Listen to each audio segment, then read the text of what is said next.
على رسوله الكريم أما بعد فأعوذ بالله من الشيطان الرجيم بسم الله الرحمن الرحيم اهدنا الصراط المستقيم صراط الذين أنعمت عليهم غير المغضوب عليهم ولا الضالين إن الله وملائكته يصلون على النبي یا ایھا الذین آمنوا صلوا علیہ وسلموا تسلیما اللہم صل علی سیدنا ومولانا محمد معدن الجود والکرم وآلہ وصحبہ وبارک وسلم والحبیب الذی ترجى شفاعته لكل هول من الأهوال مقتحم یا من يشفع عند حضرة طه اشفع لنا یا اوجہ الشفعاء نظرت إلى بلاد الله جمعا كخردلة على حكم اتصالي مولاي صلي وسلم دائما أبدا على حبيبك خير الخلق كلهم. یہی ہے آرزو کہ تعلیم قرآن عام ہو جائے، ہر پرچم سے اونچا پرچم اسلام ہو جائے. اللہ تبارک و تعالی میری اور آپ کی ہم سب کی حاضری اپنی بارگاہ میں قبول اور منظور فرمائیں، اور ہمیں ہر منگل کو ہونے والے اس مختصر سے درس قرآن پاک میں شرکت کی توفیق عطا فرمائیں. چونکہ انشاءاللہ اگلی منگل کو آج مزدلفہ کی رات ہوگی، تو اگلے منگل بھی انشاءاللہ وقت کی پابندی کے ساتھ درس قرآن پاک کا اہتمام ہوگا. دعا کریں اگلے بابرکت رات میں، اگلے ہفتے کی بابرکت رات میں ہم سب کو رب العالمین خود بھی شرکت کرنے، اس رات کی قدر کرتے ہوئے دیگر لوگوں تک بھی قرآن کی دعوت پہنچانے کی توفیق عطا فرمائے. سورہ آل عمران آیت نمبر 156 اور بات غزوہ احد کی چل رہی ہے.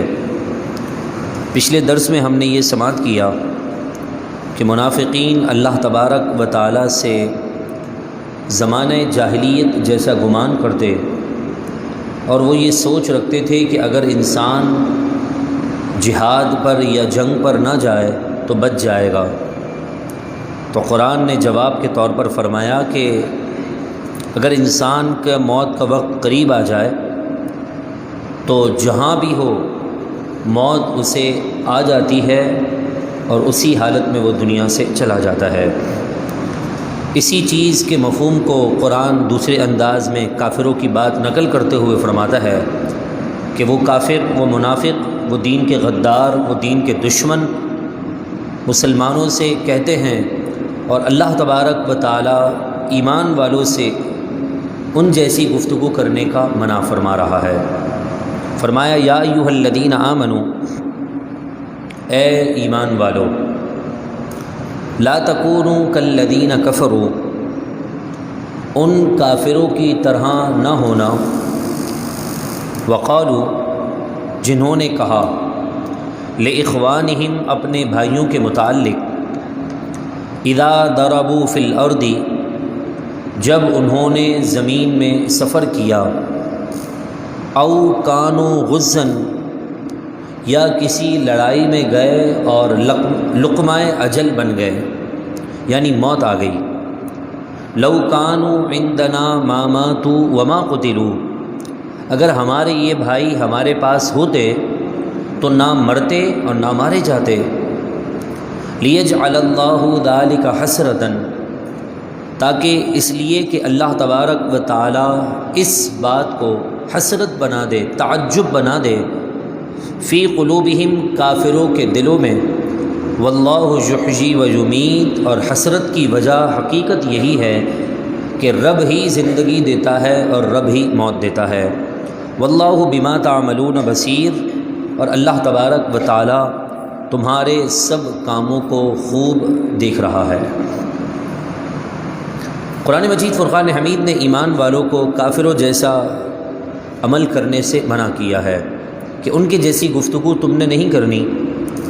جس طرح وہ غازیوں کے متعلق یا شہیدوں کے متعلق یہ کہتے تھے کہ اگر یہ لوگ ہمارے پاس ہوتے تو نہ مارے جاتے، نہ قتل کیے جاتے، سکون سے اپنے گھروں میں بیٹھے ہوتے، نہ ان کے بچے یتیم ہوتے، نہ ان کی بیویوں کا سہاگ اڑ جاتا، اور نہ ہی ان کی مائیں اپنے بچوں کے اس معاملے میں پریشان ہوتی۔ طرح طرح کی باتیں کرنے لگے تو اللہ تعالیٰ نے مسلمانوں کو تنبیہ کی اور کہا موت کا وقت جو ہے وہ ہے۔ اب اگر ایک انسان اپنی زندگی کے خاص لمحات دین کی سربلندی کے لیے وقف کر دے تب بھی موت آئے گی، اور اپنی ساری زندگی دنیا میں لگاتے تب بھی موت آئے گی۔ آپ دیکھ لیں، ہمارے آباء و اجداد ہیں، دادا، میرے دادا، آپ کے دادا، ہمارے سرپرست والدین میں سے، رشتہ داروں میں سے، چاہے انہوں نے دین کے لیے وقت نکالا یا نہ نکالا، موت انہیں بھی آ گئی۔ اور جو آج جہاد اور اسلام کی سربلندی کے لیے ہمارے فوج کے نوجوان جو اسلام اور پاکستان کی کامیابی کے لیے بارڈر پر ملک کی حفاظت کر رہے ہیں، مجاہدین اسلام کی حفاظت کے لیے اپنے آپ کو پیش کیے ہوئے ہیں، انہیں بھی موت آتی ہے۔ دونوں صورتوں میں مسلمان کا نقصان نہیں ہے۔ جہاد پر جائے، واپس زندہ پلٹ آئے تو کہا کہ اب ایسی صورت میں یہ غازی بن چکا ہے، اور اگر وہیں اپنی جان دین پر گنوا بیٹھتا تو یقیناً وہ مرتبہ پاتا جس کے بارے میں قرآن اسی سورت کے اگلے آیتوں میں اور سورہ بقرہ میں فرماتا ہے کہ شہید کو مردہ نہ سمجھو، اس لیے وہ اللہ کے یہاں زندہ بھی ہے، تمہیں شعور نہیں، رب تعالیٰ انہیں رزق بھی عطا فرماتا ہے۔ تو فرمایا دونوں صورتوں میں مسلمان کا فائدہ ہے، لیکن قرآن نے یہاں پر ایک علت بیان کی، ایک وجہ بیان کی، فرمایا کہ اللہ تعالیٰ اس بات کو کافروں کے دل میں حسرت بنا دے کہ موت اور زندگی رب تعالیٰ کے دست قدرت میں ہے بے شک، لیکن آج آپ نے دیکھا ہے کہ اگر جس انسان کا جوان بیٹا ملک کی حفاظت میں چلا جاتا ہے تو اس کا سینہ چوڑا ہو جاتا ہے، وہ کہتا ہے میں فوجی کا باپ ہوں، میرے بچے نے اسلام کی خاطر اپنی جان دے دی ہے، میں اس کا باپ ہوں۔ اور جو شخص اپنے وطن کے لیے نہیں، اپنے دین کے لیے، اپنے نبی صلی اللہ علیہ وسلم کی عزت، عقیدہ ختم نبوت کے تحفظ کے لیے جان قربان کر دے تو پھر اس کے ماں باپ ہی نہیں بلکہ اس کی سارے جتنے بھی خاندان کے افراد ہیں، اس کی اولاد، اس کی نسلیں بھی فخر کرتی ہیں کہ اللہ تعالیٰ نے ہماری نسل میں، ہمارے آباء و اجداد میں محافظ ختم نبوت پیدا فرما دیا۔ غازی علم الدین کو دیکھ لیں، غازی ممتاز قادری کو دیکھ لیں کہ آپ نے اس وقت اس بدبخت انسان کو واصل جہنم کیا جس وقت آپ کے بچے کی عمر چند مہینے تھی، شادی کو 1.25 سے 1.5 سال نہیں ہوا تھا۔ غازی علم الدین کی اگر تاریخ پڑھیں تو 21 سے لے کر 30 سال کا نوجوان، کہیں 25 تو کہیں 26 سال کا کہا جاتا ہے، یعنی 25، 26، 27 سال کا نوجوان جس کو معلوم تھا کہ حکومت بھی کافروں کی ہے، انگریزوں کی ہے، قانون بھی ان کا ہے، لیکن انگریزوں کے پٹھوں کو مار کر اپنے دین اور اپنے نبی صلی اللہ علیہ وسلم کی عزت کا پہرہ دار کیسا بنا کہ بڑے بڑے لوگ اس کا کیس لڑنے کے لیے تیار ہو گئے، سارے وکیلوں نے اپنے آپ کو پیچھے کر دیا، 2 شخص منظر عام پر آئے جسے آج دنیا علامہ اقبال کے نام سے جانتی ہے، یا پھر قائد اعظم محمد علی جناح کے نام سے جانتی ہے۔ قائد اعظم کے دور میں کتنے بڑے بڑے شاعر بھی گزرے ہوں گے، کتنے بڑے بڑے وکیل بھی گزرے ہوں گے، لیکن جب تک پاکستان ہے، جب تک اسلام اس دھرتی پر قائم ہے، قائد اعظم کا نام بھی زبانوں پر جاری ہے، علامہ اقبال کا بھی نام جاری رہے گا۔ کیوں؟ اس لیے کہ انہوں نے اپنی ذات کے لیے نہیں، ایک نبی کے غلام کے لیے آواز بلند کی، بلند نبی کے غلام کے لیے آواز تھی، رب تعالیٰ نے ان کی آواز بچے بچے کی زبان پر جاری فرما دی۔ یہ دین کی برکت ہے۔ تو فرمایا ذالک لیجعل اللہ ذالک حسرتاً، اللہ تبارک و تعالیٰ اس معاملے کو کافروں کے دل میں حسرت کر دیتا ہے۔ ابھی پچھلے دنوں آپ نے دیکھا ہوگا کچھ نوجوان شہید ہو گئے رمضان المبارک کے بابرکت ایام میں، ابتدائی روزوں کے اندر۔ تو اگر ان کے گھر والوں سے آپ پوچھیں یا ان کے گھر والوں کی باتیں آپ کو پتہ چلیں تو وہ بول کر گئے تھے کہ شاید ہم واپس پلٹ کر نہ آئیں، کیونکہ جس نبی کا کلمہ پڑھا تھا نا، اب اس نبی کی عزت پر پہرہ داری کرنے کی باری آ چکی ہے، لہذا ہم چوکیدار ہو کر اس دین کے اور صاحب دین کے پہرہ دار ہیں۔ وہاں پر گئے اور اللہ تبارک و تعالیٰ نے انہیں شہادت کا رتبہ عطا فرما دیا۔ ایسے ہی نیو کراچی کے ایک نوجوان حضور علیہ الصلاۃ والسلام کی عزت پر پہرہ دیتے دیتے شہید ہو گیا۔ جب اس کے گھر والوں سے ملاقات ہوئی، بوڑھا باپ تھا، شاید اپنے سہارے کھڑا بھی نہ ہو سکتا تھا، لیکن ہمارے استادوں کو، ہمارے اساتذہ کو وہ کیا کہنے لگا؟ وہ کہنے لگا میرا ایک بیٹا جو ہے نا فوجی ہے، میں نے اس سے کہا تھا کہ بیٹا تو اس ملک کہ جس ملک کو اسلام کے لیے بنایا گیا ہے، اگر تو اس پر اپنی جان دے دینا تو میرا جو سینہ ہے نا وہ ایک گھمنڈ سے، یعنی میرا سینہ محبت کے ساتھ کہ میرا بچہ پاکستان پر قربان ہو گیا، اس محبت کے ساتھ میرا سینہ چوڑا ہو جائے گا، مجھے تجھ پر ایک بھروسہ ہو جائے گا، قیامت کے دن یہ عمل میں رب کی بارگاہ میں پیش کر سکوں گا۔ لیکن وہ کہنے لگے کہ میرا بچہ جو فوجی تھا نا، وہ تو اب تک جان نہ دے سکا اسلام اور اس ملک کی خاطر، لیکن اس سے چھوٹا لخت جگر جو کبھی نماز تہجد بھی قضا نہ کرتا تھا، وہ بندہ حضور کی عزت اور ناموس کے لیے قربان ہو گیا، اب میرا سینہ اور چوڑا ہو چکا ہے۔ قیامت کے دن جب رب اس سے فرمائے گا بتا کون سا عمل لے کر آیا ہے، نہ نماز پر فخر، نہ روزے پر فخر، میں اپنے بچے کو آگے کر دوں گا اور کہوں گا یہ میرا لال ہے جسے میں نے اپنے نبی کے دین کے لیے وقف بھی کر دیا تھا اور قربان بھی کر دیا ہے۔ ذالک حسرۃ فی قلوبہم۔ ممتاز قادری کا جب جنازہ ہوا تو والد، آپ کو پتہ ہے جوان بچے کا اگر جنازہ باپ کے کندھے پر ہو تو کتنا بوجھ بن جاتا ہے۔ ممتاز قادری کے والد کہنے لگے میرا تو ایک بیٹا ہے، ابھی 3-4 بیٹے اور پڑے ہیں، اگر حضور کی عزت کے لیے مجھے ایک ایک کر کے اپنے سارے بچے قربان کرنے پڑے تب بھی میرے پیشانی پر بل نہیں آئے گا، میں ایک کے بعد دوسرا شوق اور جذبے کے ساتھ پیش کرتا رہوں گا۔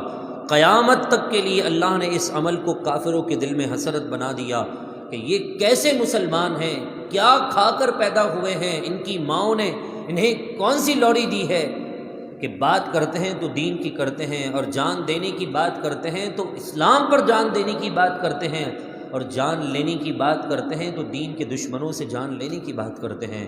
یہ حسرت ہے ان کے دل میں کہ ایسا کیا ہے ان کے پاس جو موت سے نہیں ڈرتے۔ آج آپ دیکھ لیجئے کافر موت سے کتنا ڈرتا ہے۔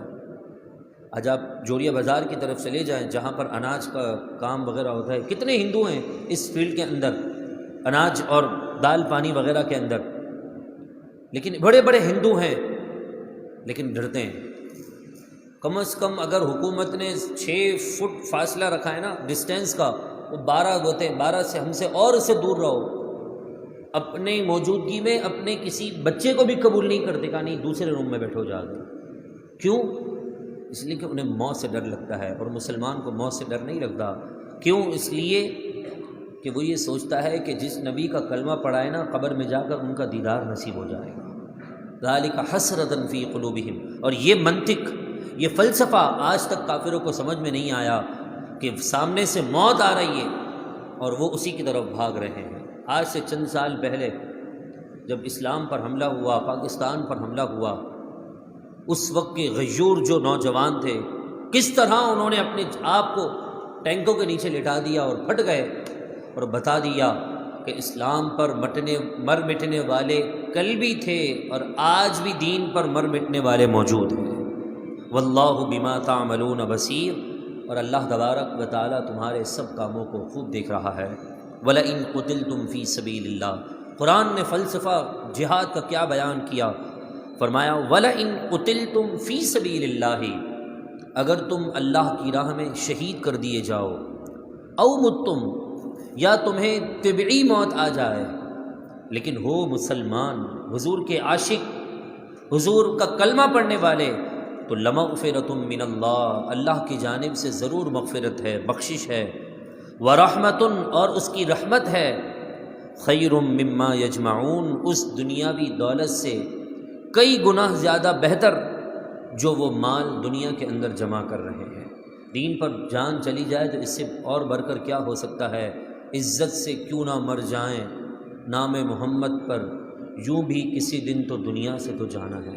اگر میں اپنی زندگی دین کے لیے وقف کر دوں، آپ اپنے آپ کو دین کے لیے وقف کر دیں، اپنی اولاد کو عالم بنانے کی سوچ پیدا کر لیں، دنیا کا یہ 2 ٹکے کا مال تو آپ کے پاس آئے گا ہی آئے گا، لیکن قبر کی زندگی، میدان محشر کی زندگی میں آپ کو کیا مزے ملیں گے اس کا اندازہ آپ نہیں لگا سکتے ہیں۔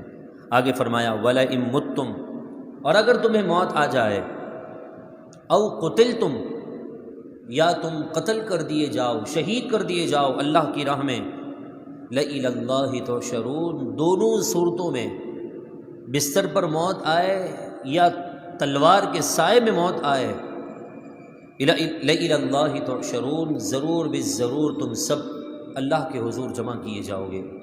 فیصلہ قیامت کے دن ہی ہونا ہے۔ اور پھر اللہ تبارک و تعالی نے سورہ آل عمران کی آیت نمبر 159 کے اندر کتنا پیارا درس دیا ہے۔ آج بھی مخلصین یہی مشورہ دیتے ہیں کہ آپ لوگوں سے محتاط رہیں۔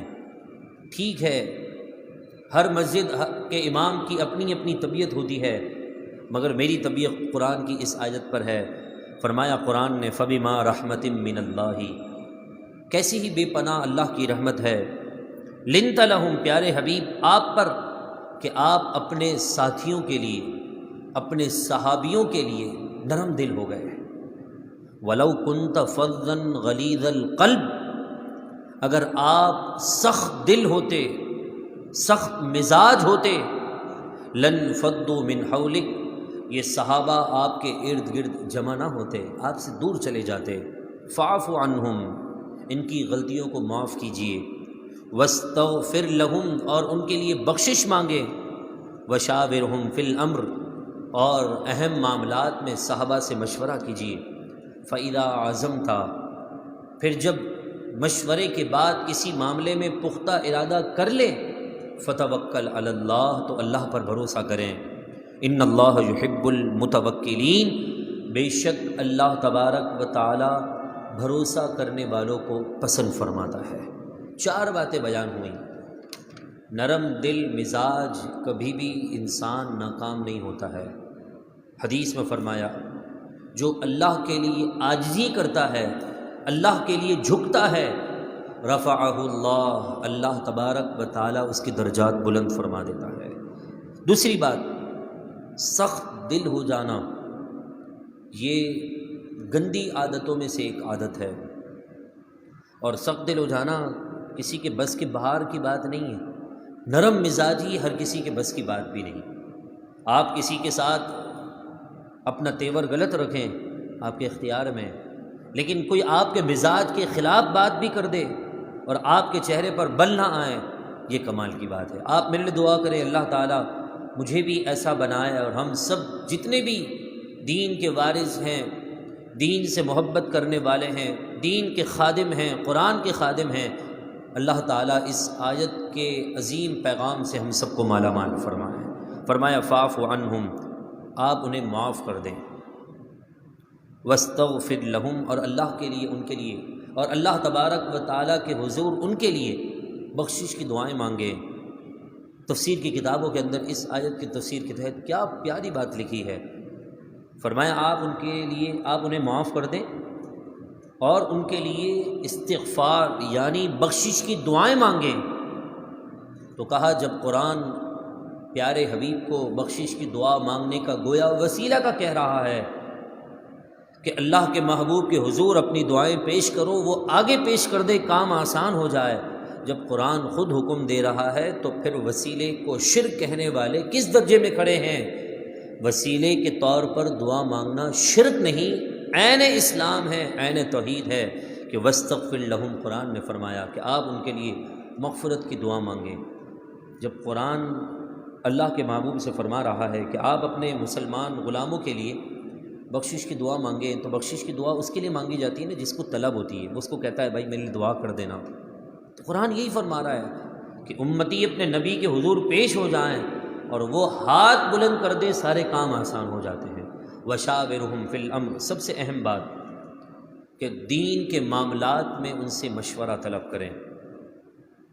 تفسیر کی ایک کتاب کے اندر ایک تفسیری نقطہ یعنی قول بیان کیا گیا ہے، فرمایا کہ اگر دینی معاملات میں مشورہ لینا ہے تو کسی ان پڑھ سے نہ لیا جائے، علماء مفتیان کرام سے، دین کے سمجھ رکھنے والوں سے لیا جائے۔ ایسا ہی حکومتی معاملہ ہے تو جو ماہرین ہیں ان سے لیا جائے۔ جنگ کا معاملہ ہے تو جو لشکر کے صفوں کو صحیح ترتیب دے سکتے ہیں ان سے لیا جائے۔ اور ایسا ہی اگر کسی اہم عہدے یا ذمہ داری کی بات ہے تو ان سے منسلک لوگوں سے مشورہ لیا جائے۔ ہمارے یہاں پر ساری چیزیں تو الگ الگ چیزوں سے مشورے لیے جاتے ہیں۔ اگر کرکٹ کا دور چل رہا ہے تو کسی کرکٹر کو کمنٹری کے لیے بٹھایا جاتا ہے، وہ کمنٹس دے رہا ہوتا ہے، یوں کھیلنا نہیں چاہیے تھا، یوں کھیلنا چاہیے تھا، اس موقع پر باؤنس نہیں، اس موقع پر یارکر ڈالنی چاہیے تھی، اس موقع پر کرکٹر بیٹسمین کو چھکا مارنا چاہیے تھا، اتنی اچھی بال ملی تھی۔ اور اس کے علاوہ کاروباری بات چل رہی ہے تو کسی بزنس مین کو بٹھا کر ان سے مشورہ لیتے ہیں، اب آپ بتائیے اس بارے میں آپ کیا کہتے ہیں؟ وہ اپنی رائے پیش کرتا ہے، نہیں یوں ہونا چاہیے۔ کہیں صحافی کی بات چل رہی ہے تو کسی سینئر صحافی کو بٹھا کر ان سے مشورہ لیا جاتا ہے۔ تو ایسے ہی دین کے معاملات میں بھی دینداروں سے بھی مشورہ لینا چاہیے۔ یہ نہیں کہ بھائی ہم 5 نمازیں پڑھتے ہیں تو ہم بہت بڑے دین کے ٹھیکیدار ہیں، ایسا نہیں ہے۔ دین کی کافی باریکیاں ہوتی ہیں۔ جیسے ایک نوجوان آ کر کہنے لگا کسی عالم کو کہ میں نے اپنی بیوی کو 3 طلاقیں دے دی ہیں مگر غصے میں دی ہیں اور ایک وقت پہ دے دی ہیں۔ مولانا صاحب آپ کیا کہتے ہیں؟ بھائی میں کیا کہتا ہوں؟ مولانا صاحب نے کہا میں کیا کہوں گا، قرآن نے اور حدیث نے جب بیان کر دیا کہ آپ نے 3 طلاقیں دے دی، بیک وقت دیں، الگ الگ دیں، کیسی بھی دیں، 3 ہوتی ہیں، 3 کو ایک کاؤنٹ کرنا شریعت کے خلاف ہے، تو وہ دلیل کرے نہیں میرا مطلب یہ تھا، میں یوں کرنا چاہ رہا تھا، میں غصے میں تھا۔ تو اس طرح کی باتیں کرنے سے دین کا مذاق اڑایا جاتا ہے۔ جب دیندار سے آپ نے مشورہ لیا، اس نے آپ کو صحیح مشورہ دیا، آپ عمل کر لیں۔ یہ نہ ہو کہ آپ پھر عمل نہ کریں اور پھر پختہ ارادہ کرنے کے بعد اپنی حیت بدل لیں، تو گویا آپ اللہ تبارک و تعالیٰ کی ذات پر بھروسہ کرنے والے نہیں ہیں۔ بھروسہ کون کرتا ہے؟ جو اس مشورے کے بعد بس اس راستے پر چلنا شروع کر دے۔ لہذا تبھی کہا جاتا ہے کسی بھی اہم فیصلے کو لینا ہونا تو مشورہ ضروری ہے۔ مشورے میں اگر بالفرض کوئی اہم فیصلہ کسی نتیجے پر نہ بھی پہنچ سکے نا، تو سنت نبوی کا ثواب مل جاتا ہے اور اس میں برکت شامل ہو جاتی ہے۔ اور پھر بالفرض خدا نہ کرے فیصلہ بظاہر غلط بھی ہو، پھر بھی اس غلط فیصلے کو اچھائی کی طرف پلٹنے والی ذات رب العالمین کی ہے۔ آپ نے رسول اللہ کے طریقے پر عمل کیا، برکت، خیر، رحمت اور نقصان سے بچنے کا عمل رب العالمین کے دست قدرت میں ہے، وہ نتیجہ دینے والا ہے۔ میرا اور آپ کا کام نتیجہ نہیں ہے۔ ہمارا کام کیا تھا؟ ہمارا کام صرف اتنا ہے کہ ہم حضور کی اس پیاری سی سنت پر عمل کریں، اور عمل کرنے کے بعد جب کسی ایک نتیجے پر پہنچ جائیں تو اس کے خلاف یہ نہ ہو۔ اب مثال کے طور پر میں نے آپ سے مشورہ لیا، یہ کیسا ہونا چاہیے، آپ نے اس کے اگینسٹ مشورہ دیا، اور جو اس کے مشورے کے اہل تھے ان سے مشورہ لیا، اب آپ کا مشورہ ایکسیپٹ نہ کیا گیا تو آپ کے چہرے پر دن میں یا رات میں 12 نہیں بجنے چاہیے۔ کیوں؟ آپ کا چہرہ غصے سے پھلا ہوا نظر نہیں آنا چاہیے، یار میں نے مشورہ اتنا اچھا دیا، میرا مشورہ ہی قبول نہیں کیا۔ مشورے کا مطلب ہوتا ہے 50-50، 40-30۔ مشورے کا مطلب 100% نہیں ہوتا ہے کہ آپ کی ہی بات مانی جائے گی، بلکہ مشورے کا مطلب یہ ہوتا ہے کہ اگر جو بہتر ہوگا اسی کی طرف حکم کو ٹرانسفر کیا جائے گا۔ لیکن ہمارے یہاں پر مشورے کا معنی ہی بدل دیا گیا ہے۔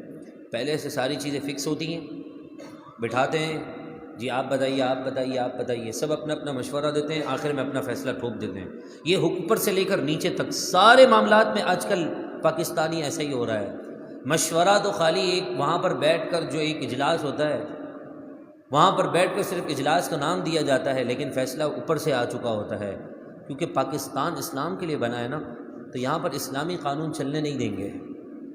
اگر اسلامی قانون ہوتا تو کسی کو پر مارنے کی اجازت نہ ہوتی۔ فیصلہ پیچھے سے لوگ کر رہے ہوتے ہیں کہ کون وزیر اعظم بنے گا، کون صدر بنے گا، کون فوج کی اہم سیٹ پر آ کر بیٹھے گا، کس کو سینئر بنانا ہے، کس کو جونیئر بنانا ہے، کس کو کیا کرنا ہے، کس کو کیا نہیں کرنا۔ اگر یہ سارے کام مشورے سے ہوتے نا تو یقیناً ملک کے اندر آج اتنی تباہی نہ آتی۔